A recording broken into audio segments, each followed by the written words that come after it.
Today we celebrate the solemnity of the Immaculate Conception, a profound mystery of our faith and a testament to God's love and grace.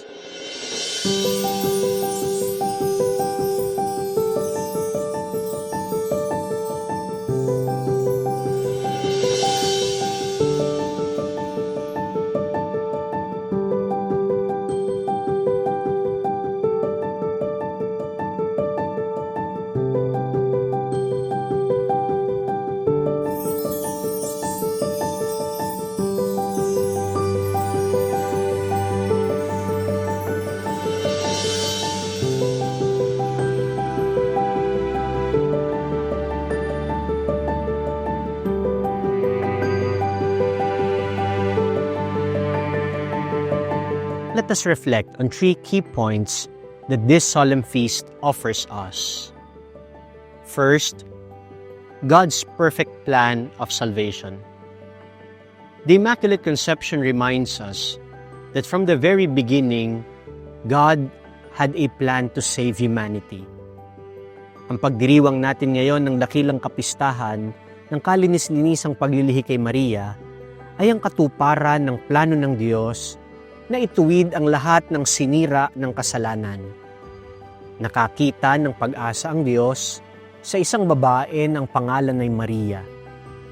Bago pa man ipinanganak si Maria, simulat sa Paul, inihanda na siya ng Diyos.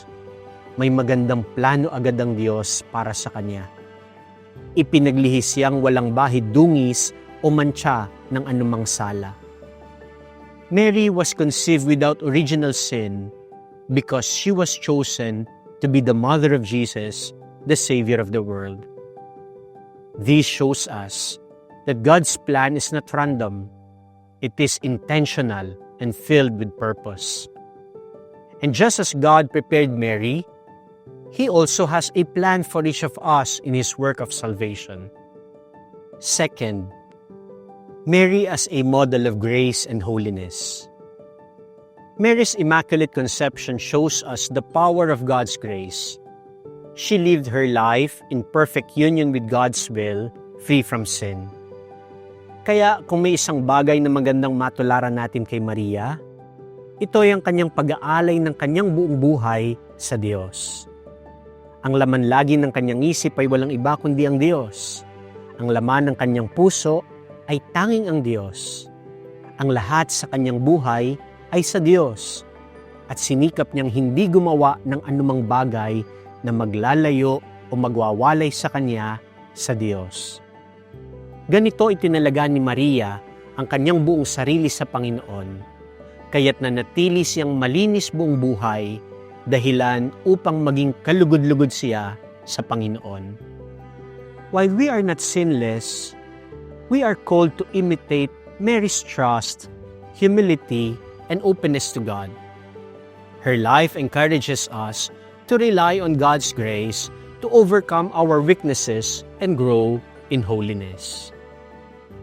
Third, the hope of redemption for all. Mary's freedom from sin points us to Christ's victory over sin and death. Her Immaculate Conception is a sign of the new creation that Jesus brings. It promises what awaits all who remain faithful to God.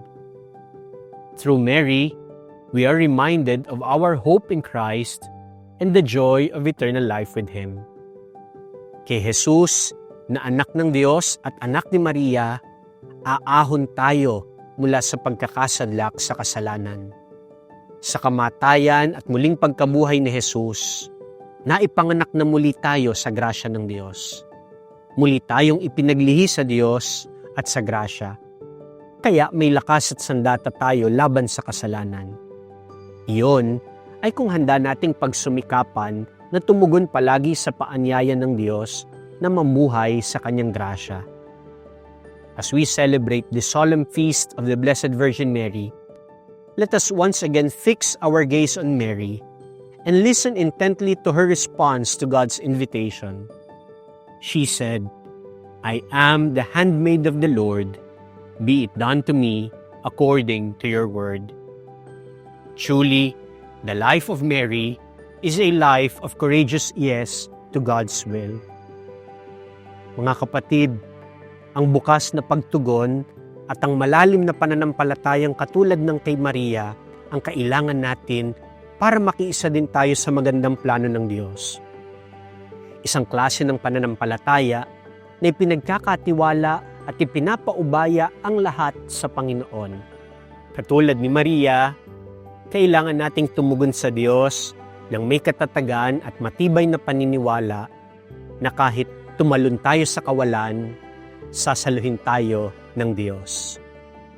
As we honor Mary today, let us thank God for His grace in her life and ask her to intercede for us so that we may grow closer to Jesus, follow His will, and share in the joy of His redemption. Amen.